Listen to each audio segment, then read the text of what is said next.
Hello, everybody, and welcome back to Echo Base Network. This is Coach. Hope everybody is doing well. As I'm looking through the Star Wars news today and thinking about what kind of content to get out, one bit of news just hit today, and this news isn't quite as good as all of the news that we've been reporting and bringing to you here lately.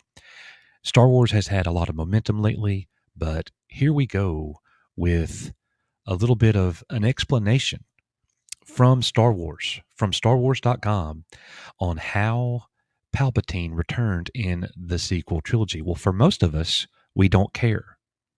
Most of us are calling for, an alternate timeline. Well, let's get into this article, and this actually could serve as a roadmap, so to speak, for where Star Wars is headed. I certainly hope not, but let's see exactly what they are saying. This article comes to us over at Boing Boing Net. It is titled, Read the New Official Explanation for Palpatine's Return in Star Wars, written by Thom Dunn, and it was released at 5:21 a.m. August 13th. So we're going to go ahead and jump into the article right now and stay for the conclusion because I will be back at the end of the article for a brief discussion with you guys. So the article begins.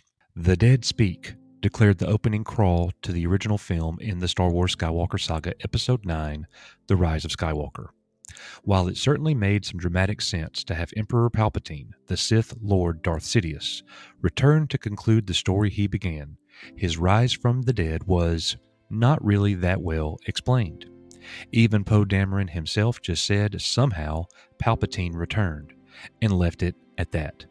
Those, like me, who were invested in the previously canonical Star Wars Expanded Universe assumed there was some clone play at hand, a la 1995's Dark Empire story.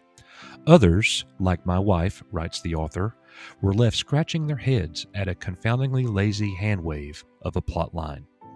A year and a half after the movie's release, Lucasfilm Story Group member Emily Shokani has finally published an official explanation on what the heck happened with Palpatine on the StarWars.com Inside Intel blog, titled Palpatine's Contingency Plans.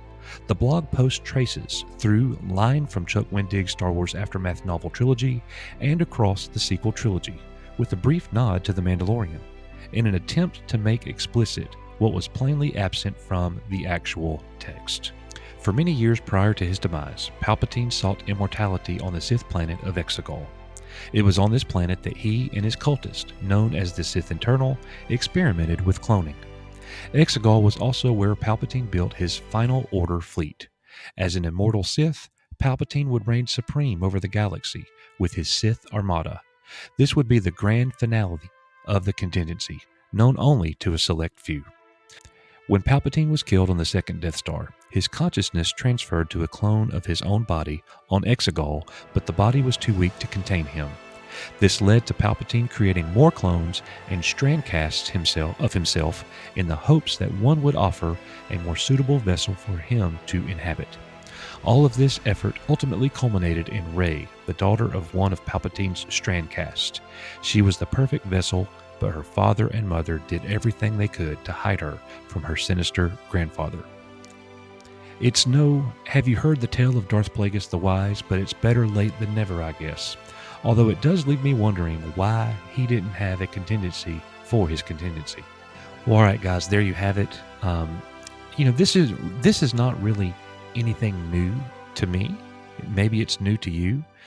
This has all been released already been reported already. So why is it that StarWars.com is reporting on this right now in a blog? I'm not really sure. I'm not really sure. And I'll tell you what, I did not see any nod to the Mandalorian in this article. If I missed it, please comment below and let me know.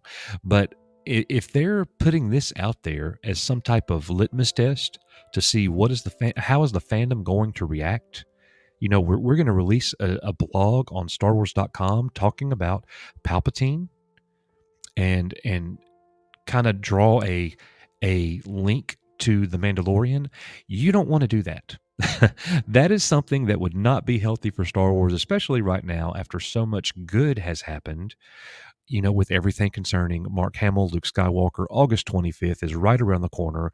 We're going to get our Disney Gallery episode. So, do you think that this is some type of test that Star Wars put out to see what the reaction would be from the fans?